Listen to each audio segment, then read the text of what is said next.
From Farmers Branch City Hall, where it is January and it's cold outside. Hello everyone, Happy New Year and welcome to Council Countdown, where if you give us just a few minutes, we're going to bring you a rundown of everything you need to know for the next City Council meeting agenda.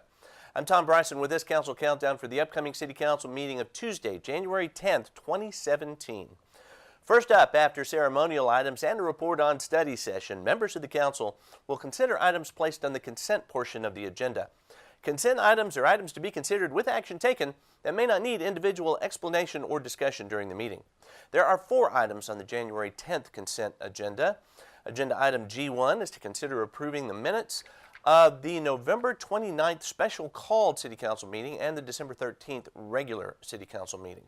Item G2 is to consider approving resolution number 2017-002 awarding a unit price contract to Brandon Industries Incorporated for the purchase and installation of ornamental decorative signs and poles throughout the city.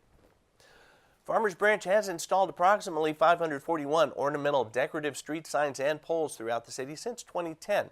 This project will install approximately 52 additional ornamental signs and poles in residential locations. As these signs are custom made for Farmers Branch, Brandon Industries is a sole source provider.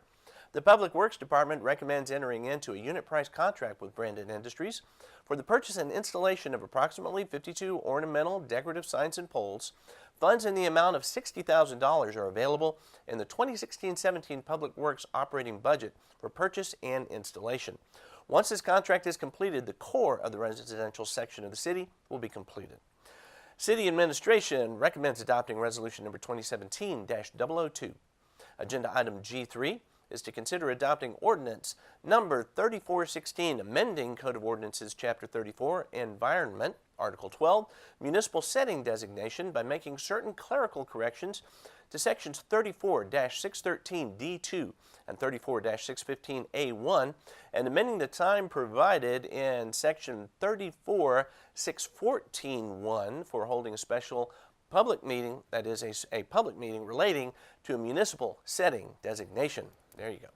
On May 17, 2016, on that agenda, City Council approved and adopted the Municipal Setting Designation Ordinance, Chapter 34, Article 12, to prohibit use of groundwater in areas designated as contaminated. Now, the MSD law provides an alternative to persons addressing the groundwater contamination they are responsible for causing, as well as to persons who volunteer to address groundwater contamination.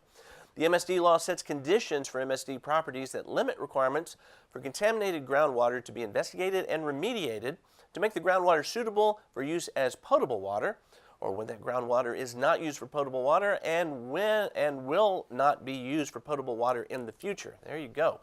By providing this alternative way to address contaminated groundwater that will not be used as potable water, persons may be more inclined to develop and redevelop properties in municipal areas that have contaminated groundwater. Based on guidance from City Council, an MSD ordinance has been passed to allow applicants that own property in Farmers Branch that overlies contaminated groundwater to apply for city support for a municipal settings designation through the Texas Commission on Environmental Quality. This amendment corrects some numbering and reference issues and extends a review period from 45 to 90 days to allow for required notifications and public meetings. City Administration recommends adopting ordinance number 3416. And agenda item G4 is to consider approving resolution number 2017-007, authorizing the city manager to execute a second contract amendment with Camelot Landfill, Texas, for an annual $93,000 payment to the city of Louisville and once per month free residential drop-off at Camelot Landfill for Louisville residents.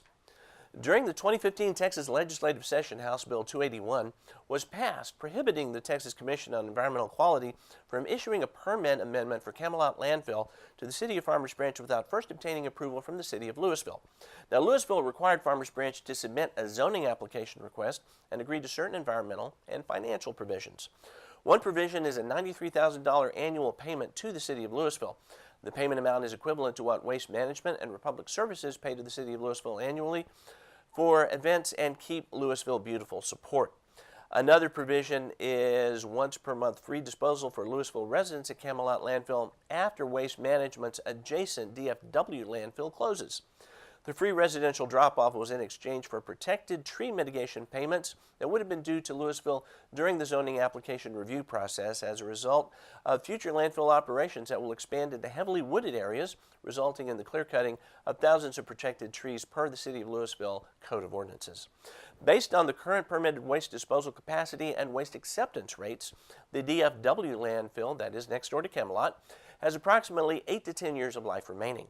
Currently, Louisville residents have this free drop-off at that landfill. To qualify, free disposal would occur when a resident transported waste material in his or her personal vehicle to the landfill. This is a typical stipulation in residential collection contracts.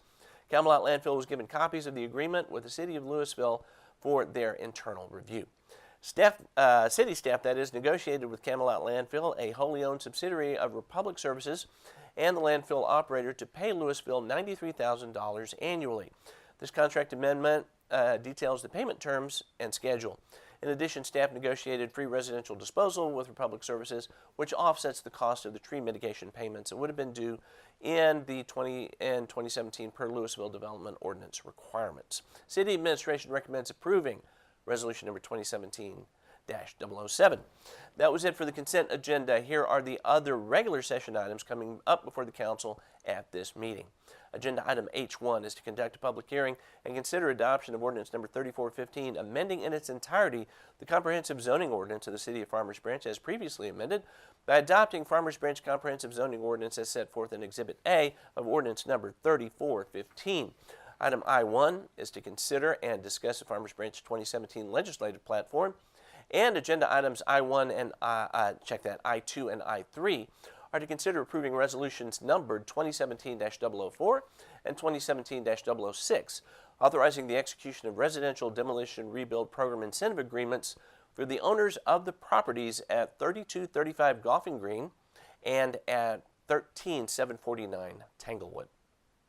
The council may recess into closed session, but will then reconvene into regular session to take any necessary action. And that will do it for the January 10th agenda. Every regular meeting of the Farmers Branch City Council can be seen live on FBTV, that is Spectrum Cable Channel 16 in Farmers Branch, AT&T Uverse Channel 99 throughout the Dallas-Fort Worth Metroplex, or online at www.farmersbranchtx.gov. This City Council information program will be made available simultaneous to agenda posting on the Friday before each regular council meeting, and will air prior to the live meeting as well as before all council meeting replays here on FBTV. That replay schedule is at 6 p.m. 7 days a week. In the meantime, the January 10th meeting of the City Council starts at 6 p.m. Tuesday evening here at Farmers Branch City Hall. We hope to see you here. Until then, for everyone here in the studio, I'm Tom Bryson. You are watching Council Countdown on FBTV. Happy New Year. We'll see you next time.